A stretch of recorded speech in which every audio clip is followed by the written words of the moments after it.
பல வருஷம் முன்னாடி ஃபன் பண்ணுறோன்னு ஒரு சீரீஸ் பார்த்துட்டு இருக்கும்போது அதில் வந்து மரத்து பக்கத்தில் சாஞ்சு என்னடா வாழ்க்கை இது டேஷ் மாதிரி அப்படின்னாரு. அதை பார்த்துட்டு எனக்கு ரொம்ப பிடிச்சிட்டு அவருக்கு மெசேஜ் அனுப்பிச்சேன்னு நினைக்கிறேன். இப்போ சூப்பராக இருக்குது, பயங்கரமாக பண்ணுறீங்க அப்படின்னு. அப்புறம் பல வருஷம் போச்சு. இப்போ அவர் வாழ்க்கை அப்படி இல்லைன்னு நினைக்கிறேன். பயங்கரமாக சூப்பராக இருக்குல்ல. உழைச்சா வாழ்க்கை நல்லா மாறுன்றதுக்கு விஜய் சேது ஒரு எக்ஸாம்பிள். அண்ட் ஹர்ஷத் கான் செம்ம எனர்ஜி, செம்ம ஃபன்னு, ரொம்ப நல்ல பர்ஃபார்மர். நான் அவர் கூட நடிக்கும் போது தான் தெரிஞ்சது நல்லா நடிக்கிறாரு, சூப்பராக இருக்காரு. All the best. அடுத்து ஹீரோயின்ஸ். லவ் டுடேக்கு ஹீரோயின்ஸ் வந்து பார்க்கும்போது எல்லாருமே கூட நடிக்கிறதுக்கு தயங்கினாங்க. போய் ஃபஸ்ட்டு கோமாளி டைரக்டர் அப்படின்னு சொல்லுங்கள் சார் அப்படின்னுவாங்க. சூப்பர், எக்ஸைட்டடாக இருக்குது ஒர்க் பண்ணேன். யார் ஹீரோ அப்படின்னு கேட்டேன். நான் தான் ஹீரோ. டேட் என்ன சொன்னீங்க? மார்ச் தான் கொஞ்சம் கஷ்டமாக இருக்குது, நான் கொஞ்சம் டேட்ஸ் மட்டும் பார்த்துட்டு சொல்லிட்டா அப்படின்னுவாங்க. ஓகே இன்னொரு வெரைட்டி இருக்கும், இதில் பர்ஃபார்மன்ஸ் ரொம்ப அதிகமாக இருக்குது, நான் கொஞ்சம் கம்மி பர்ஃபார்மன்ஸை கொஞ்சம் ஈஸியாக பர்ஃபார்ம் பண்ணுற மாதிரி படமாக பார்த்துட்ருக்கேன் அப்படின்னு. இது புதுசாக இருக்கே பார்ப்பேன். ஆனால் சில பேர் உண்மையாக வந்து இல்லை சார் நான் கொஞ்சம் பெரிய ஹீரோவோட நடிக்க விரும்புகிறேன் அப்படின்னு சொன்னவங்களுக்கெல்லாம் தேங்க்ஸ்.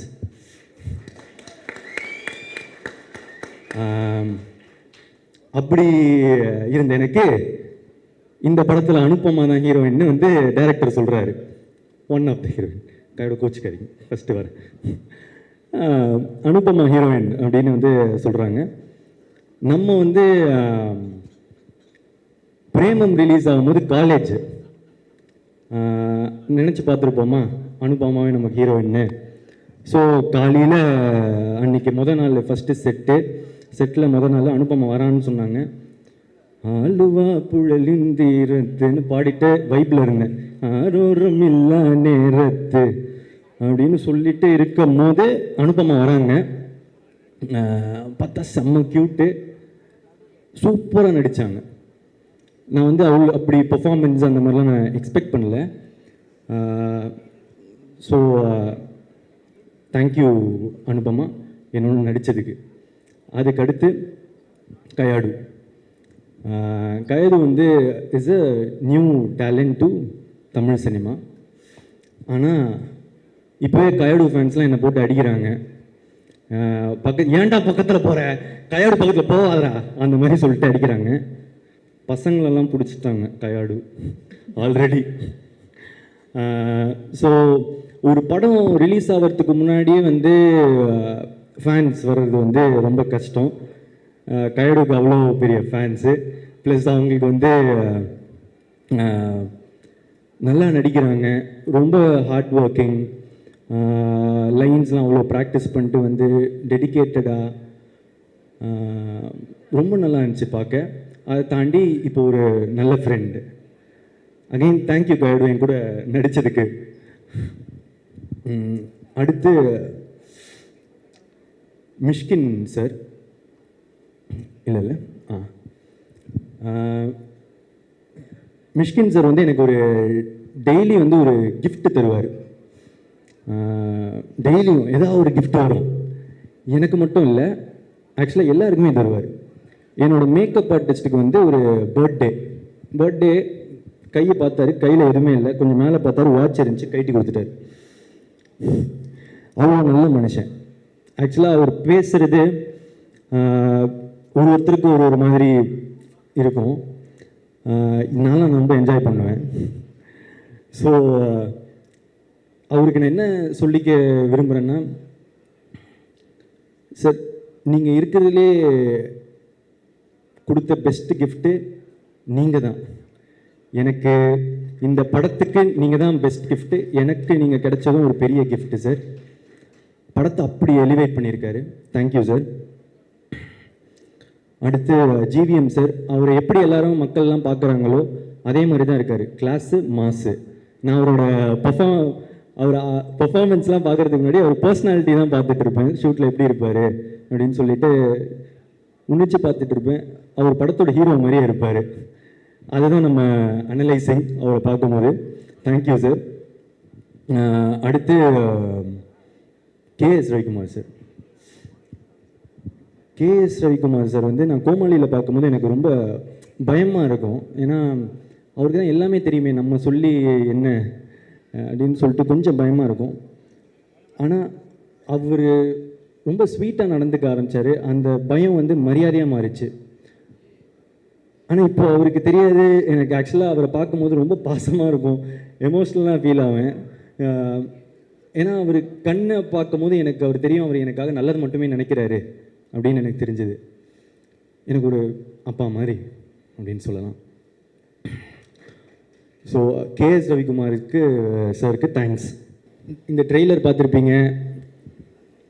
டிராகன் என்ன சொல்கிறான், அரியர்லாம் கொரியர் மாதிரி அது பாட்டு வந்துக்கினே இருக்கும், நம்ம சைனை போட்டு அமுச்சிக்கினே இருக்கணும் அப்படின்ற மீட்டர் தான் இந்த படமாக உங்களுக்குலாம் தெரிய வரும். ஆனால் பிரதீப் என்ன சொல்கிறான், அரியர் மாசு இல்லை, படித்தாதான் மாசு. ஏன்னா நான் இதுக்கு முன்னாடியே வந்து சொல்லியிருக்கேன் ஒரு மேடையில், ஒரு டிகிரின்றதும் ஒரு படிப்புன்றது எவ்வளோ இம்பார்ட்டண்ட்டுன்னு. எங்கள் அப்பா எங்களை ரொம்ப கஷ்டப்பட்டு படிக்க வச்சதுனால தான் எனக்கு கோமாளின்ற ஒரு படமே கிடச்சதும் நான் சொல்லியிருக்கேன். ஃபஸ்ட் டைம் கிராஜுவேட்ஸ்க்கு, ஃபஸ்ட் ஜென்ரேஷன் கிராஜுவேட்ஸ்க்கு அது எவ்வளோ இம்பார்ட்டண்ட்டுன்னு தெரியும். பிரதீப் வந்து 12th 98% வாங்கி, காலேஜில் 80% வாங்கி, ஐடியில் ப்ளேஸ் ஆகி 1.5 வருஷம் வேலை செஞ்சு, கேப்பில் சாட்டர்டே சண்டே ஆனால் ஷார்ட் ஃபிலிம்ஸ் எடுத்து, நிறைய புக்ஸ் படித்து, நிறைய டுட்டோரியல்ஸ் படித்து தான் நான் வந்து இங்கே வந்திருக்கேன். ஸோ படிப்பு, லேர்னிங், கற்றுக்கிறது அதுதான் முக்கியம். அது ரொம்ப இம்பார்ட்டன்ட். அந்த மாதிரி ஒரு நல்ல விஷயத்தை தான் இந்த படமும் சொல்லுது. அப்புறம் இன்னொரு விஷயம், நல்ல விஷயம் சொல்லுது அம்மா அப்பா பற்றி. நான் ஏற்கனவே சொன்னது தான். என்னென்னா, சில பேர் முன்னாடி பார்த்து சிரிப்பாங்க, பின்னாடி போய் மறைப்பாங்க. ஆனால் முன்னாடி பின்னாடி எல்லா சைட்லேயும் நமக்காக சிரிக்கிறவங்க, நல்லதே நினைக்கிறவங்க நம்ம அம்மா அப்பா மட்டும்தான். அதுதான் இந்த டிராகனும் திரும்ப சொல்லுது. லாஸ்ட்டாக இந்த நேரத்தில்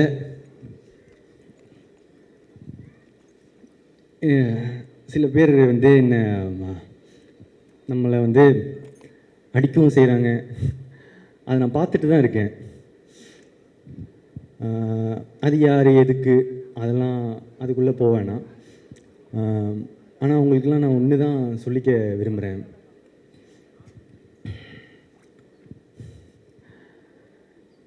ஒரு செடி வளரும்போது சில பேர் வந்து அதோட இலையை பிச்சு போட்டு போவாங்க, காம்பை உடச்சி போட்டு போவாங்க, சில பேர் மிதிச்சுட்டு போவாங்க. ஆனால் அந்த டைம்லெல்லாம் அந்த செடியோட வேர் கீழே வளர்ந்துட்டு ஸ்ட்ராங் ஆகிட்டு போயிட்டு தான் இருக்கும். அது மட்டும் அந்த இப்போ கொடுக்குற வழியெல்லாம் தாங்கிடுச்சுன்னா அதுக்கப்புறம் அது ஒரு பெரிய மரமாக வளர்றத யாராலையும் தடுத்து நிறுத்த முடியாது. இந்த நேரத்தில் அந்த செடிக்கு தண்ணி ஊற்றுற எல்லாருக்கும் நன்றி.